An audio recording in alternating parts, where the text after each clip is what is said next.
Hey guys, here's a quick sample video taken with the camera of the RedMagic Astra 2 tablet. So it's a gaming tablet, 9-inch form factor. Not really meant to have like the best camera, but still, we need to know the type of video it can record, and this is pretty much it.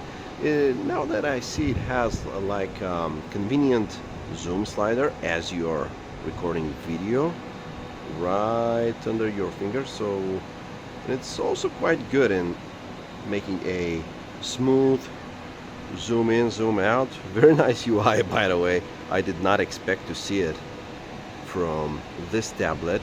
Of course, it doesn't have any telephoto hardware here, so you know the quality is not really great as you zoom in, but it's here.